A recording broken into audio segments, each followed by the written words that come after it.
Exactly 1 year ago, Apple introduced the MacBook Air M2, the evolution of the M1, and exactly 1 year ago, I purchased this splendid laptop in the 256GB version with 8GB of RAM, in the midnight color.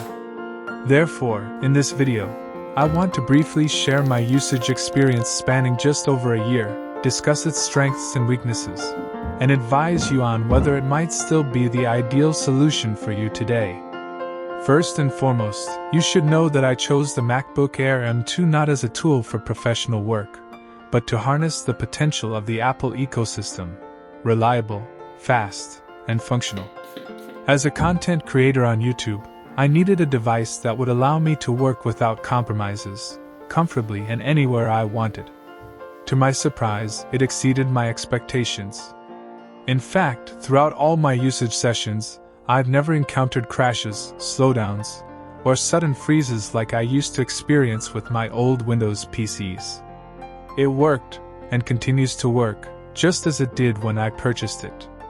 The operating system always starts up at maximum speed, applications remain smooth, fast, and performant as ever, even after a year. Moreover, my need lies in being able to leverage the Apple ecosystem, which improves year by year. For instance, quickly and seamlessly sharing videos or photos from my iPhone to the MacBook, continuing web searches on Safari from my iPhone to the MacBook, or simply reviewing my written text on the MacBook at a later time and conveniently on my iPhone. All of these daily intensive tasks save time and enhance productivity. With the MacBook Air M2, I've managed to find this harmony, not just in terms of work, but also in terms of leisure. I can use it to watch movies, view my photos or video memories, or simply utilize all the apps available on the App Store. All of this is appreciated even more thanks to its fantastic Retina display.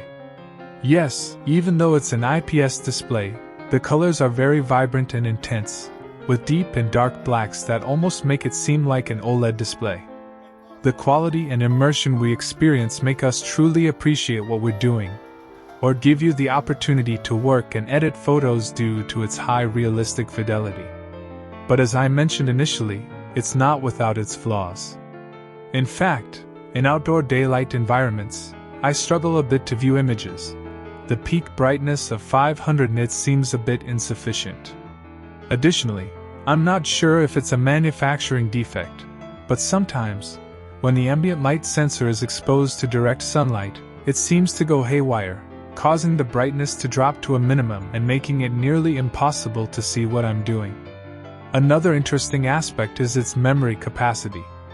Initially, I was concerned about its 256GB SSD, and the price did play a significant role in the choice, though not necessarily negatively. This is because applications and the operating system require very little space. Typically, the most demanding applications range from 1 to 3 GB. So, unless you have a need to store a lot of images and videos, it's unlikely that you'll saturate it. Furthermore, with iCloud services offered by Apple or Google Photos, this issue might not even exist. Personally, due to the need to store many hours of videos for my channel, relying solely on internal storage would be too limiting. In fact, I use an external SSD which, at a reasonable cost, provides me with all the space I need at my fingertips. Furthermore, the fact that it has 8GB of RAM has never been a hindrance for me, as I've never managed to push it to its limits or encounter any bottlenecks. This is because, not using heavy editing software, I don't require extensive memory. However, in such cases, I'm unsure how useful having more RAM on the Air would be, as the absence of a fan would prevent it from fully utilizing its potential. What I would have preferred as an addition to this MacBook Air M2 are the USB ports. Yes, the ones that are present are really good and functional, but with all the accessories and tools we use with the classic USB ports, we end up needing extra adapters, and I'll tell you, it's not exactly the best. Furthermore, these two USB-C ports are a bit too close to each other, which means that when we try to connect two devices simultaneously, there's sometimes not enough space.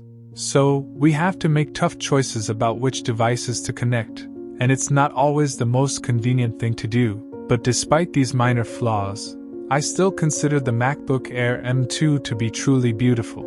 The aluminum chassis is very sturdy, premium, and of high quality. Also, I chose the midnight color version and I'm really in love with it. It's a color that's not too common, not too dark, and it has a glossy finish. And despite using it in various places, of course with the utmost care, the chassis and paint haven't suffered any deterioration. The color is still vibrant and free from imperfections or scratches, except for the paint on the edges around the USB-C ports, which has faded a bit, but nothing dramatic. A slightly different story with the keyboard. As for my prolonged usage, the glossy finish has lost color, forming patches that give it a sense of greater age. I'm not a fan of this, while the trackpad is still precise and tactile, just like on the first day. To keep the MacBook Air in optimal conditions, I chose to use a plastic protective cover purchased online. I've created a dedicated video about it, so if you're interested, you can check it out. This cover has definitely protected the Mac from scratches and impacts, but it's important to be very careful and gentle during removal, as the attachments are quite rigid and could damage the chassis. Not fully satisfied with this solution, I'm considering the idea of developing a line of high-quality covers specifically designed for MacBooks.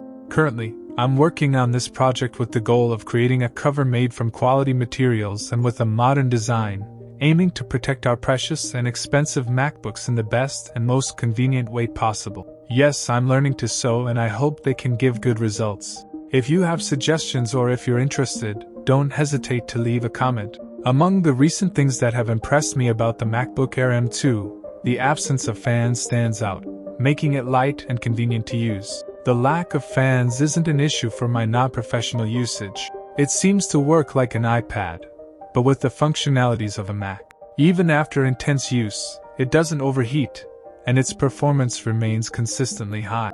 Another truly remarkable aspect is its battery life. I continue to be amazed at how long it lasts. I can use it extensively without needing to charge it frequently, unlike some Windows laptops I've used.